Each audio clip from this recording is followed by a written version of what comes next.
Hey everyone, my name is Josh and welcome back to your fourth stimulus package and news update. In today's video, we have a lot of news to get into, but first, if you would like to receive 2 free stocks from Webull valued up to $2,300, make sure to claim them by clicking my link, which you will find in the description box below. Okay, so Senate Minority Leader Mitch McConnell finally folded yesterday and offered Chuck Schumer a deal to lift the debt limit through the end of November. Even though this isn't a long-term solution for Democratic leaders, it's likely that Schumer will take the deal. As of this morning, nothing has officially been accepted or even voted on, as there are still a couple of things left to iron out. For example, at this point, a specific dollar amount on the debt limit increase hasn't yet been come up with, and some lawmakers would rather simply suspend the debt limit. Also, many Democrats are still pushing Republicans in negotiations to extend the debt limit past December. That way, they won't run into another debt limit crisis 2 months from now. So we could either see a vote on the debt limit increase take place at some point on Friday, or perhaps this could end up running into the weekend. Just as a reminder, according to Treasury Secretary Janet Yellen, if they don't reach an agreement to increase the debt limit by October 18th, the bills for the federal government won't be able to be paid. In order to continue paying the bills, we will need to take out a second credit card to continue our spending spree. That is, at least according to Janet Yellen. So whether that's done through a mutual agreement between Democrats and Republicans, or a separate reconciliation package passed with only Democrat votes, either way, it needs to get done. Mitch McConnell is basically saying, okay, if you need a few more weeks to get a reconciliation package passed to increase the debt limit, I'll give you 2 more months to do so. Chuck Schumer insists, though, that even after 2 months, Democrats will still not increase the debt limit through reconciliation. This is because Schumer says increasing the debt limit through reconciliation is risky and possibly even dangerous. Here is the White House Press Secretary, Jim Psaki, saying that they don't need to kick the can on the debt limit increase. Hey, Jen. So I understand that you're obviously waiting for more details of this proposal from the Senate Minority Leader, but would the president accept a short-term deal to raise the debt ceiling while you try and find a broader path out of this crisis?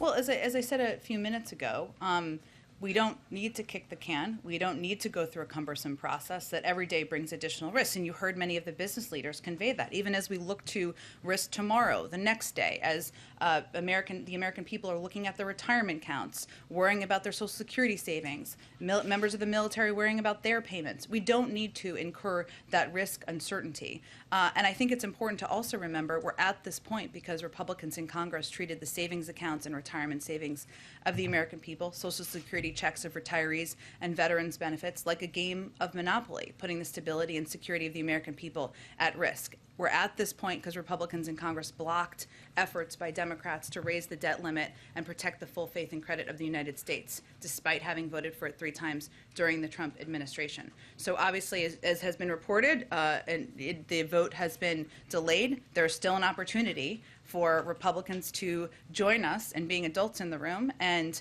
ensure that people have confidence in the economic security and their own retirement savings.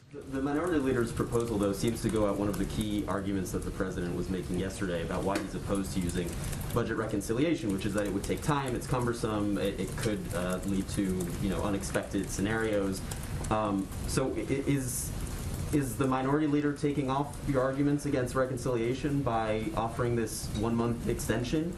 And if not, then what are your remaining objections? Is it simply that you don't want Democrats to take a vote that would put a specific dollar amount? Democrats are very willing to be the adults in the room and take a vote to raise the debt limit. They're not even asking Republicans to do that anymore, since they've clearly shown their refusal to do exactly that. The point I'm making is that there is a very clear the least risky option here that can ensure that there is confidence from the American people about their own checking accounts or about their own retirement savings. That's something Republicans still have the opportunity to participate in and be a part of. Congress has passed countless short-term government funding measures. They have funded the government for 48 hours before.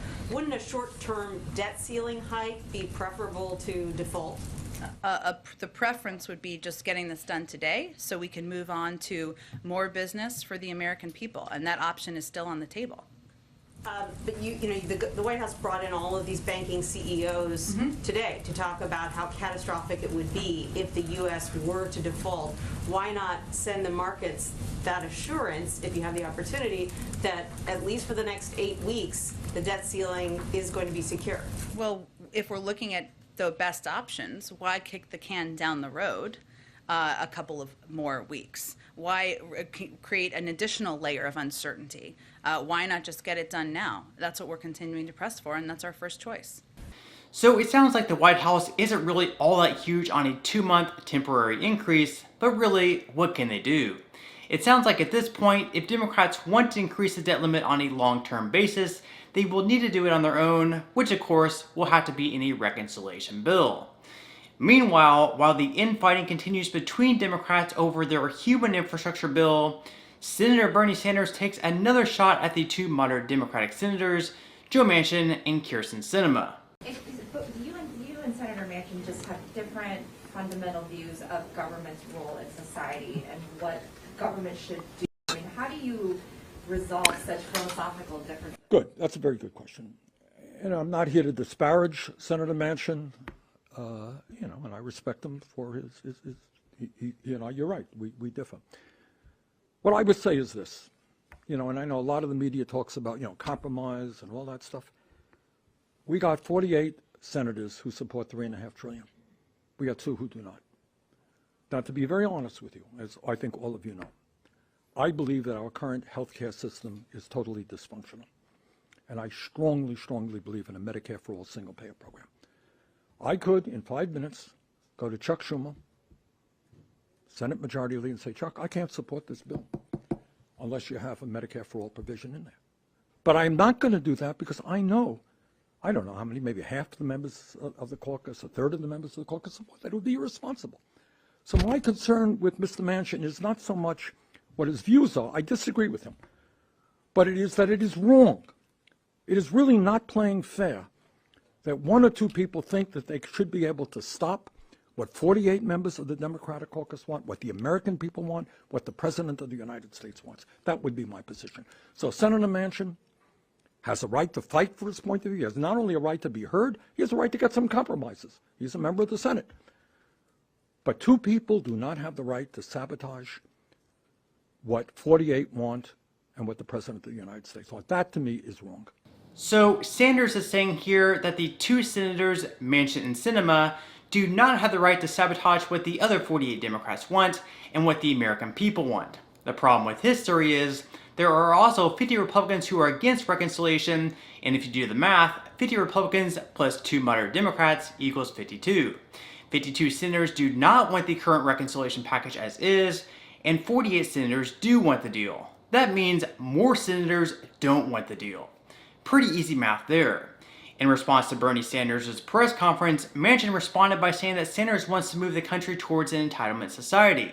Manchin went on to say that he and Sanders share very different policy and political beliefs, with the difference being that he believes in a compassionate and rewarding society, whereas Sanders wants a society full of entitlements. Here is Sanders' response, who says he's not exactly sure what Manchin means by an entitlement society.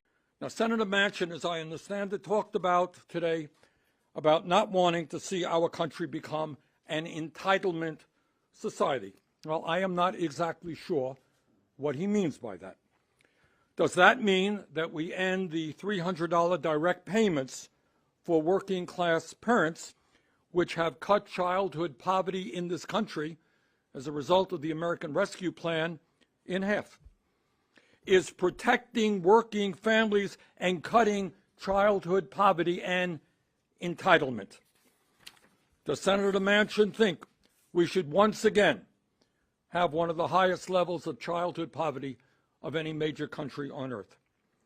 At a time when millions of seniors in Vermont, in West Virginia, all across this country, have teeth in their mouths that are rotting, when they can't afford hearing aids in order to communicate with their grandchildren, and when they can't afford a pair of glasses in order to read a newspaper, does Senator Manchin really believe that seniors are not entitled to digest their food and that they're not entitled to hear and see properly? Is that really Too much to ask in the richest country on earth that elderly people have teeth in their mouth and can see and can hear. The Senator man should not believe that we have to end the absurdity of the United States paying by far the highest prices in the world for prescription drugs, sometimes 10 times more for a particular drug than is paid in Canada or other countries around the world. The Senator man should believe that we should be the only major country on earth not to guarantee paid family and medical leave, and that working mothers should not be able to stay home with a child who is sick. Our workers not entitled to be able to do that. The Senator man should believe that working class parents in West Virginia and Vermont should not have to pay. Does he believe that they should have to pay 25 or 30% of their incomes on child care? All over this country, working class families are paying 25 or 30% of their incomes on child care so that they could go out and do their jobs. Are the children of this country not entitled to high quality child care and pre-K education? The Senator man should not believe that working families in this country are entitled to affordable housing, and that we should not have some 600,000 people in America, including many veterans, sleeping out on the streets. The Senator man should not believe that at a time when we have a major labor shortage in many parts of this country, because our young people lack the skills they need, that they are not entitled to at least 2 years of free community college so they can get the training in order to go out and get the good paying jobs that are there. And perhaps most importantly, the Senator man should not believe what the scientists are telling us, that we face an existential threat regarding climate change, and that it is absolutely imperative that we move boldly to cut carbon emissions. Scientists have told us we're on a red alert. Some of you know a number of scientists received the Nobel Prize for their work on climate change. The Senator man should not believe that our children and grandchildren are entitled to live in a country and a world that is healthy and is habitable. Senator Manchin has been extremely critical of the $3.5 trillion proposal that many of us support. In fact, 9 out of 11 members of the Budget Committee support. But the time is long overdue for him to tell us with specificity, not generalities, we're beyond generalities, with specificity, what he wants and what he does not want, and to explain that to the people of West Virginia and America. I look forward to working with Senator Manchin and everyone else in the Senate to pass a strong reconciliation bill, as well as a bipartisan infrastructure bill. So Sanders doesn't believe that all of the benefits in the reconciliation package are entitlements, or at least that entitlements are bad things. He believes that in one of the richest countries in the world, we should have more of these entitlement programs. Of course, Sanders can make all the points that he wants, but I seriously doubt he's going to be able to change Manchin's mind on these issues. Just like Manchin won't be able to change Sanders' mind either. In the end, if they're going to get this reconciliation package passed, the two sides will need to compromise, whether that be Manchin raising his price tag closer to the $3 trillion mark, or progressive Democrats lowering their price tag closer to $2 trillion. So again, over the next few days, the biggest development will be over raising the debt ceiling, and then we'll turn our focus back to the two biggest bills currently going on in Congress, the bipartisan infrastructure bill, as well as the reconciliation package. But on that note, I'm going to go ahead and wrap up this video. Again, if you would like to receive a couple of free stocks from Webull, make sure to quickly claim them by clicking my link, which you will find in the description box below. To receive the first stock, you will need to fully open an account. Then to receive the second free stock, which will be valued up to $2,000, you'll need to make a qualifying deposit of at least $5. And even if you aren't all that interested in investing or continue to invest at this point in time, you can always sell the free stocks that you receive and transfer that money, however much they're worth, right back to your bank account. So free stocks or free money, it's completely up to you. So once again, I hope everyone has a great and safe rest of their day, and I'll see you in the next video.